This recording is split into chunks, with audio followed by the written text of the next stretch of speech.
എന്തുട്ട് ലിജി കുഞ്ഞു പിള്ളേരെ പോലെ കാണിക്കണേ?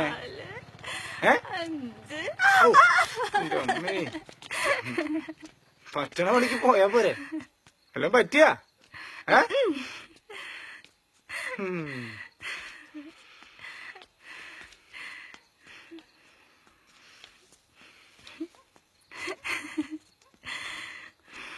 എന്താ ലിച്ചി ചിരിക്കണേ? ഒന്നുമില്ല. ലിച്ചി ചിരിക്കാണ്ട് കാര്യം പറയും, ചുമ്മാ ആളെ കളിയാക്കാണ്ട്. ഞാനൊരു കാര്യം ചോദിച്ചു, നീ സത്യം പറയോ? എന്ത് സത്യം? സത്യം പറയോ? നീ ആ സഖീനെ സ്നേഹിച്ചത് അവളെയും കിട്ടി ജർമ്മനിക്ക് എസ്കേപ്പ് ചെയ്യാൻ വേണ്ടിയല്ലടാ? അങ്ങനെ ചോദിച്ചാ ആദ്യം അങ്ങനെയായിരുന്നു. കുറച്ച് കഴിഞ്ഞപ്പോ സംഭവം സീരിയസ് ആയി. അല്ല, അതൊക്കെ എന്തിനാ ഇവിടെ പറയണേ? ആ കേസ് വിടും. അല്ല, നീ ജർമ്മനി മാത്രമേ നോക്കുള്ളൂ? ഏയ്, അങ്ങനെയൊന്നുമില്ല. നമ്മുടെ കാര്യങ്ങളൊക്കെ പറഞ്ഞിട്ട് ഓക്കെ ആണെങ്കിൽ ചൈന, റഷ്യ, ജപ്പാനാ, എന്ത് കുന്ത വേണമെങ്കിലും നോക്കാം. അല്ല സാറ്, ദുബായ് പോലത്തുള്ള അവികസിത രാജ്യങ്ങൾ നോക്കാവോ? ദുബായാ? ആലോചിക്കാം.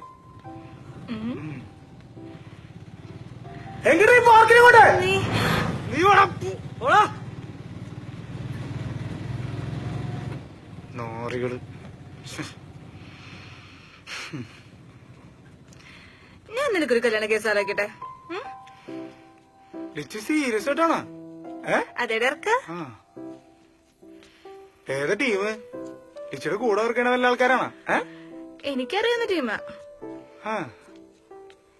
ഈ സഖിയുടെ കാര്യം കഴിഞ്ഞ പിന്നെ ഞാൻ ഇങ്ങനത്തെ കാര്യങ്ങളെ പറ്റി ആലോചിക്കാറില്ല. ഇപ്പൊ കാര്യങ്ങളൊക്കെ ഏതാണ്ട് സ്മൂത്ത് ആയിട്ട് അവിടെ പോണ്ട്. നാളെ ഇനി എന്താവുന്ന എനിക്കറിയാൻ പാടില്ല.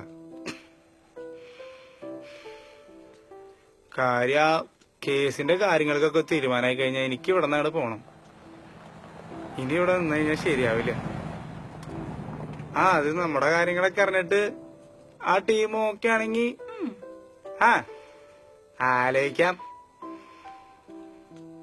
നിനക്ക് കല്യാണം കഴിക്കാൻ ബുദ്ധിമുട്ടൊന്നുമില്ലല്ലോ?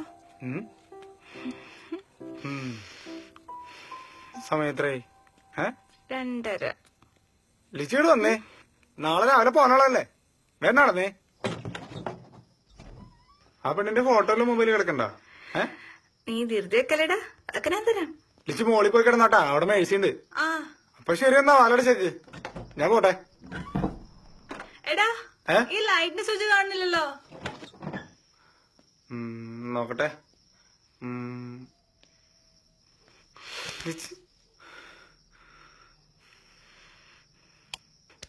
ആരാ ലിച്ചി? ഞാനാടി. ചേട്ടൻ എന്താ ഇവിടെ പരിങ്ങണ്? ഞാൻ ആ ലൈറ്റിന്റെ സ്വിച്ച് ഓഫ് ചെയ്യണം. കാലത്ത് 2 മണി കണ്ടായി. കിടക്കാം. ചേട്ടൻ രാവിലെ മുല്ലപ്പൂന്റെ കാര്യം മറക്കണ്ടോ? ഇപ്പൊ നിനക്ക് മനസ്സിലായ പെണ്ണേതാണെന്ന്? നന്നായിട്ട് ആലോചിച്ചിട്ട് പറഞ്ഞാ മതിട്ടാ. ഇളിക്കാണ്ട് പോയി കിടന്ന് ഇറങ്ങടാ.